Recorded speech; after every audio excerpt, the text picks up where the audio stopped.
जब आप आंसर दे रहे हो, अगर आप उसको पास से लिंक करोगे अपने एक्सपीरियंस से, तो उसको क्या लगेगा कि ये बंदे ने पहले भी किया है, अब भी दोबारा ये चीज़ों को कर लेगा। बट जब आप उन्होंने ना ऑफिस में मिलने के लिए बुलाया लोगों को कि भाई कोविड का टाइम चल रहा था थोड़ा, उन्होंने बोला एक काम करते हैं, बाहर ना गेट टुगेदर करते हैं कि अभी जैसे वर्क होम चल रहा है, अगर ऑफिस आने लगे तो आर यू कंफर्टेबल, तो क्या आंसर होगा? हाँ, के साथ मैं बहुत अलाइन हूँ, जो मेरे को बहुत अच्छी लगती हैं, जिनसे मेरे ऊपर पॉजिटिव इम्पैक्ट पड़ता है, फ्यूचर में इससे मेरे को कुछ बेनिफिट हो सकता है, मैं कंपनी के लिए क्या बेनिफिट क्रिएट कर सकता हूँ।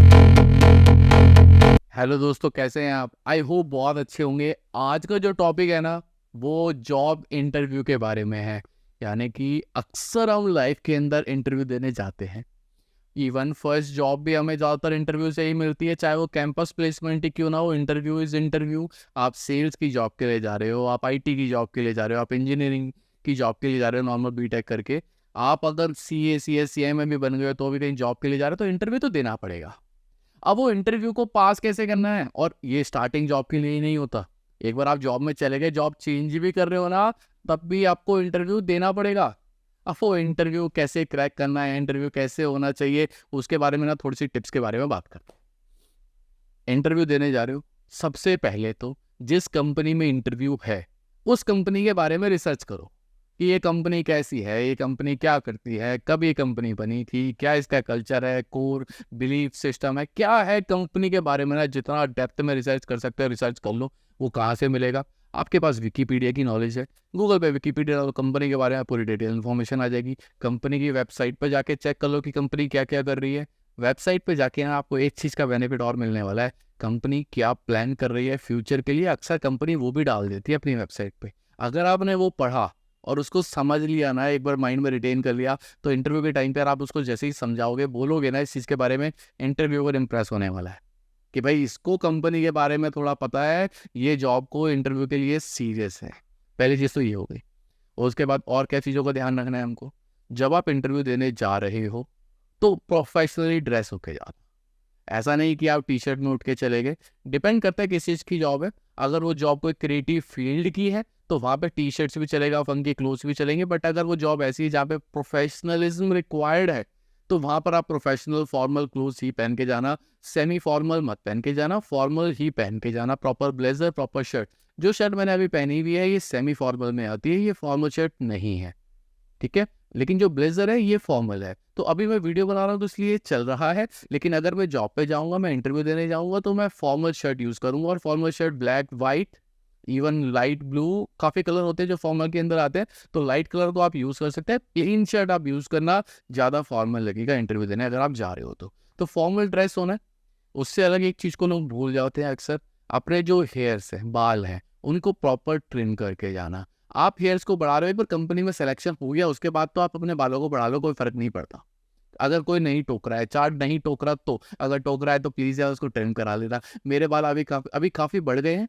उसका रीज़न ये है कि कोई नहीं टोक रहा है, तो मेरे को भी अच्छा लग रहा है। मैंने सोचा आज देखो आपको फ्रैंकी बता दूँ, एज बढ़ती है तो लगता है ना कि थोड़े टाइम बाद तो बाल सफ़ेद होने वाला है। तो मैंने सोचा सफ़ेद होने से पहले एक बार थोड़े से बाल बढ़ा के थोड़ा नया स्टाइल ही करके देखिए क्या जा रहा है ना। जब तक कोई नहीं टोक रहा, बट अगर मेरे को ऑफिस में टोकना शुरू करेगी तो मे भी हो सकता है अगले 1-2 महीने के अंदर मैं बाल कटवा लूँ। और वैसे अगर मेरा प्रमोशन भी ड्यू चल रहा है, तो जून में अगर प्रमोशन ड्यू चल रहा है, तो उसके लिए भी मुझे लग रहा है कि मेरे को बाल कटवा लेने चाहिए। तो मैं उस पर भी थोड़ा फोकस करूंगा। अभी देखते हैं कटवाता हूँ नहीं कटवाता, वो आपको आगे आने वाले 1-2 महीने में पता चल जाएगा। बट अभी के लिए हाँ, मेरे बाल बड़े हुए। बट अगर आप इंटरव्यू देने जा रहे हो तो अपने बाल को ना प्रॉपर ट्रिम करके जाना। साइड को बहुत ज़्यादा फेड मत करना, वो आजकल चल रहा है फेड वाला। बहुत ज़्यादा फेड मत करना कि अंदर की स्किन दिखने लग जाए। बट हाँ, साइड के बाल तो बिल्कुल छोटे और बीच के बाल थोड़े से बड़े। ये एक प्रोफेशनल अटायर होता है, प्रोफेशनल लगते हो आप उससे लुक में। बियर्ड को बहुत ज़्यादा बड़ी मत रखना, हो सके तो क्लीन शेव कर लो। बट अगर आपको लगता है क्लीन शेव में आप कॉन्फिडेंस फील नहीं करते, तो हल्की हल्की छोटी छोटी ट्रिम्ड बियर्ड आप रख सकते हो। बट जो उसके एजिस है वो प्रॉपरली क्लीन होने चाहिए। यानी कि इंटरव्यू वाले दिन या उससे एक रात पहले अपने आप को जाके ट्रिम करा के आ जाना, ताकि उस दिन आपको एकदम से अपने आप को देख के और ना लगे। क्योंकि कॉन्फिडेंस जो होता है ना, वो अपने आप से आता है। अगर आपको अपने आप को अच्छे नहीं लग रहे होंगे तो आपका कॉन्फिडेंस लूज हो जाएगा। और इंटरव्यू के अंदर losing confidence is not an option. अगर आप वहाँ पे कॉन्फिडेंस को लूज करोगे तो आपके चांसेस हो जाएंगे कि आप शायद वो इंटरव्यू को क्रैक ना कर पाओ, क्योंकि आपकी वो बॉडी लैंग्वेज में दिखने लग जाएगा। अब हमने बॉडी लैंग्वेज की बात करी तो इस पर भी आ जाते हैं। जब आप इंटरव्यू देने जा रहे हो तो अपनी बॉडी लैंग्वेज का ध्यान रखना। बार बार अपनी घड़ी की तरफ तो बिल्कुल भी मत देखना। चाहे आपकी जो हाथ की घड़ी हो, है ना, हैंड रिस्ट, क्या रिस्ट वॉच बोलते हैं, रिस्ट वॉच की तरफ भी मत देखना, और जो वॉल क्लॉक होती है उसकी तरफ भी बार बार मत देखना। इंटरव्यू के टाइम पे पूरा फोकस रखना इंटरव्यू पर, ठीक है, जो इंटरव्यूअर है उसके ऊपर फोकस रखना है, और इसको घूर के मत देखने लग जाना। जस्ट उसके साथ एक प्रॉपर एक गुड आई कॉन्टेक्ट बना के रखना है आपको इंटरव्यू देते वक्त। तो बॉडी लैंग्वेज का बड़ा ध्यान है आपको, अपने हैंड की मूवमेंट, जब वो आपसे कोई क्वेश्चन पूछ रहा है तो अपने थोड़ा बहुत हैंड की मूवमेंट आप कर सकते हो, समझाने के लिए थोड़ा सा बोल सकते हो, बट बहुत ज़्यादा हाथों को ऐसे ऐसे करके मत समझाने लगना, वो बहुत और लगने वाला है। और अपने हाथों को ऐसे बांध के भी मत बैठ जाना, ऐसे करके मत बैठ जाना, ऐसे करके मत बैठ जाना। अपनी बॉडी लैंग्वेज का ध्यान रखना। आपकी जो बॉडी लैंग्वेज है वो थोड़ा पॉजिटिव फील देनी चाहिए, नेगेटिव फील नहीं आना चाहिए बॉडी लैंग्वेज से। पॉजिटिव दिखो, अपने बॉडी लैंग्वेज को ठीक रखो। हमने क्या क्या देखा कि आपने कंपनी के बारे में रिसर्च करके चले गए, फॉर्मल क्लोथ पहन के चले गए, आपने बॉडी लैंग्वेज को ठीक कर लिया। और हमें क्या करना चाहिए इंटरव्यू में? भाई जब इंटरव्यू देने जा रहे हो तो आपकी कम्युनिकेशन स्किल भी बहुत मैटर करती है। तो आपकी जो कम्युनिकेशन स्किल है वो अच्छी होनी चाहिए। मैं ये नहीं बोल रहा कि आपको बहुत अच्छी इंग्लिश आनी चाहिए, बट आपकी कम्युनिकेशन स्किल अच्छी होनी चाहिए। अगर इंटरव्यू इंग्लिश में है तो इंग्लिश अच्छी होनी चाहिए। अगर इंटरव्यूअर जो है वो हिंदी में क्वेश्चन पूछ रहा है तो आप हिंदी में भी आंसर दे सकते हो। अगर आपकी जॉब की रिक्वायरमेंट ऐसी है कि जहाँ पे हिंदी चलती है तो आप हिंदी में आंसर दो, बट आपका आंसर्स जो है ना वो प्रॉपर इफेक्टिव कम्युनिकेशन के साथ कॉन्फिडेंट आंसर होने चाहिए। उससे अलग और क्या ध्यान रखना है हमें इंटरव्यू के टाइम पे? जब आपसे कोई क्वेश्चन पूछा जा रहा है तो कोशिश करो अपने उस क्वेश्चन को ना लिंक करो अपने प्रायर एक्सपीरियंस से, ताकि जो आपका आंसर है वो ऑथेंटिक लगे। ऐसा नहीं लगे कि आपने कहीं से पढ़ के बोल दिया या मनगढ़ंत बातें बोल रहे हो। आप अपने आंसर को बैकअप करो अपने पास्ट एक्सपीरियंस से। और जब इंटरव्यू देने जा रहे हो उससे पहले ना आपने लाइफ में जॉब में क्या क्या अचीव किया है उसको ना अच्छे से एक लिस्ट बना लो और समझो उसको, बार बार पढ़ो कि देखो कि आपने लाइफ में क्या क्या अचीव किया है। उन अचीवमेंट्स को समझने की कोशिश करना, और इंटरव्यू में जब भी कोई क्वेश्चन पूछा जाए, और अगर आप अपने किसी एक्सपीरियंस को लिंक कर सकते हो तो लिंक करके ज़रूर बताना कि भाई जैसे अभी रिसेंटली हमने क्या किया, हमारे ना काफ़ी सारे रिकन्सिलेशन बनते थे। एक कैटेगरी थी उसके काफ़ी सारे रिकन्सिलेशन बनते थे, तो हमने देखा यार इसके अंदर ना एक ऑटोमेशन की अपॉर्चुनिटी है। हमने ऑटोमेशन कराया तो वो जो रिकन्सिलेशन थे ना लगभग लगभग आई थिंक 200 के आसपास या 80-100 के आसपास रिकन्सिलेशन बनते थे। उनको हमने मर्ज करा के सिर्फ 22-25 रह गए, यानी कि 1/4 बना दिया हमने। 3/4 जो रिकन्सिलेशन बनाने का टाइम था और रिकन्सिलेशन थे वो घटा दिए। दैट मीन्स ये एक बहुत अच्छा काम हमने करके दिखाया। तो अब जब हम कहीं इंटरव्यू देने जाएंगे तो हम इस चीज़ को समझा सकते हैं, बता सकते हैं कि भाई देखो 100 रिकन्सिलेशन 200 रिकन्सिलेशन बनते थे, घटा के हम 23-25 रिकन्सिलेशन पे उसको लेके आ गए। ठीक है, ऑटोमेशन पे आपको वर्क करना है। तो आपने जो भी काम किया है पास्ट में जिससे कंपनी को कोई बेनिफिट हुआ है उसको आप जरूर मेंशन करो। और जब आपसे कोई क्वेश्चन पूछा जाए, देखो एक तो होता है जब आप ना इंटरव्यू में देते हुए समझाते हुए बताते हुए ये चीज़ अपने आप बता दो, और अगर कहीं पे लिंक कर सकते हो तो लिंक करके भी अपने प्रायर एक्सपीरियंस से आंसर देना, वो ताकि मोर ऑथेंटिक लगे, सामने वाले को कॉन्फिडेंस फील आएगा कि यार बंदे ने पहले भी किए अब भी करने का। समझ रहा है क्या करूँ मैं? मतलब जब आप आंसर दे रहे हो अगर आप उसको पास से लिंक करोगे अपने एक्सपीरियंस से तो उसको क्या लगेगा कि ये बंदे ने पहले भी किया है अब भी दोबारा ये चीज़ों को कर लेगा। बट जब आप ऊपर ऊपर का आंसर देते हो ना तो सामने वाले को कॉन्फिडेंस नहीं आएगा कि आप कर पाओगे कि नहीं कर पाओगे। आपको जस्ट पता है बट आपने कभी ऐसा किया नहीं है। मैं आपको एक एग्जाम्पल देता हूँ। अभी मैं जिस कंपनी में हूँ मैं यहाँ पे इंटरव्यू देने गया था। इंपॉर्टेंट बात है, अंदर की बात है, बट शेयर कर देता हूँ, अब तो काफ़ी टाइम हो गया। तो अभी मैं एक्सेंचर में, इससे पहले मैं जेनपैक में था। तो जेनपैक में हमारे जो मैनेजर हुआ करते थे उन्होंने क्या किया, उन्होंने ना ऑफिस में मिलने के लिए बुलाया लोगों को कि भाई कोविड का टाइम चल रहा था थोड़ा, उन्होंने बोला एक काम करते हैं बाहर ना गेट टुगेदर करते हैं। और मेरी उनसे बात हुई तो उन्होंने बोला मैं गेट टुगेदर ना इसलिए कर रहा हूँ ताकि लोग कंफर्टेबल हो जाए एक बार घूमने आने में कि फ्री का खाना है ना, खाने के लिए तो आ जाएंगे, ठीक है, घूमने के लिए भी आ जाएंगे। तो जब मैं उनको ऑफिस आने के लिए बुलाऊंगा, जब ऑफिस रेगुलर होंगे तो मुझे उनको कन्विंस करना थोड़ा ईजी हो जाएगा। ये उन्होंने मेरे को समझाया, ऐसा मेरे मैनेजर ने किया।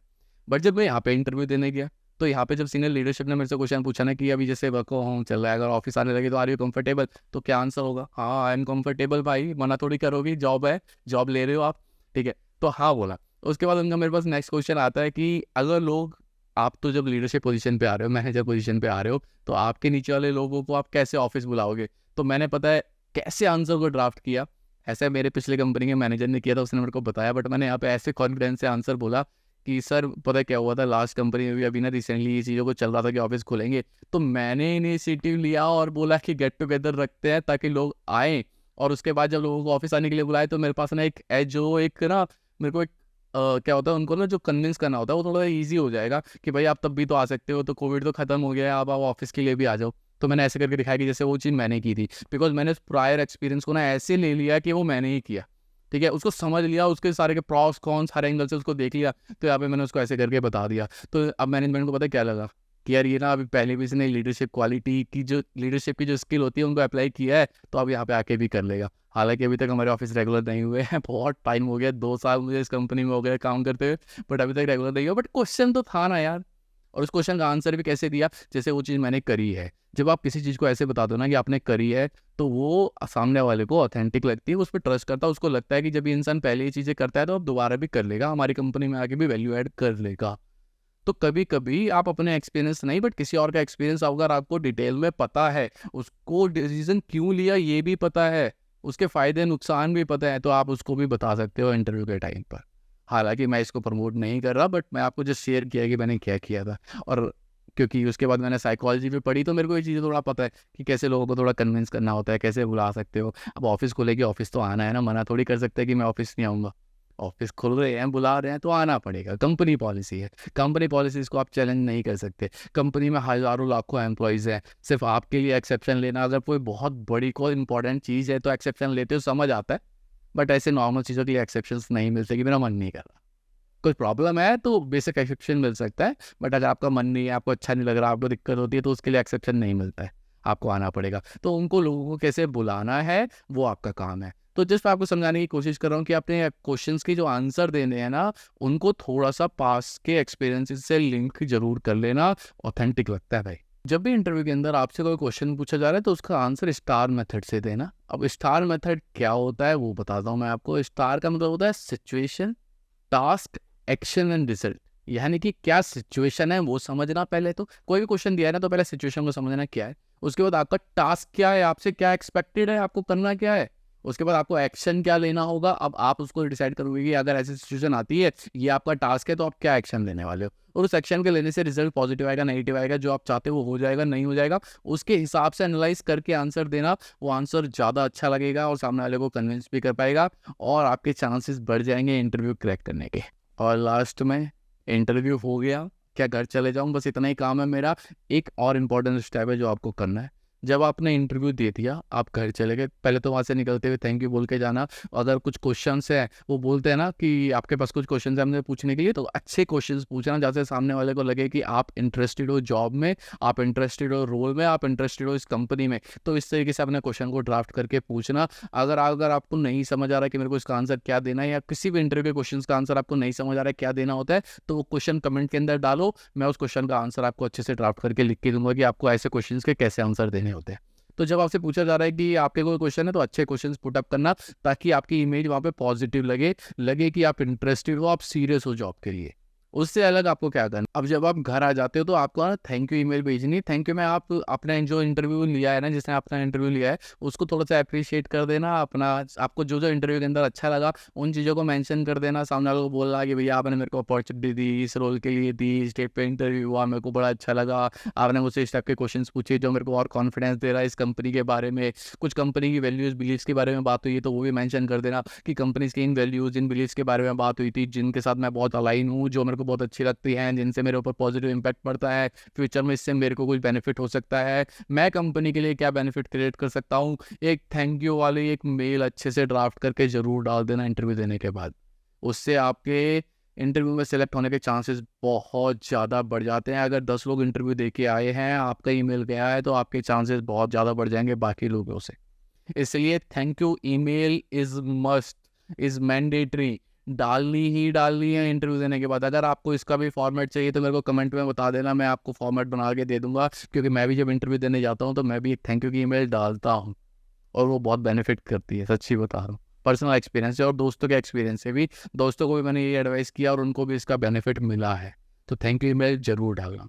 आज के लिए सिर्फ इतना ही। अगर आपको लगता है कि मैंने कोई पॉइंट्स को मिस कर दिया है तो कमेंट के अंदर बताओ, अगर जरूरी होगा तो एक डेडिकेटेड वीडियो बना देंगे, नहीं तो कमेंट के अंदर उन पॉइंट्स को डिस्कस कर लेंगे, और बाकी लोग भी कमेंट में उन पॉइंट्स को पढ़ सकते हो, अपने नॉलेज को और ज़्यादा एनहेंस कर सकते हो।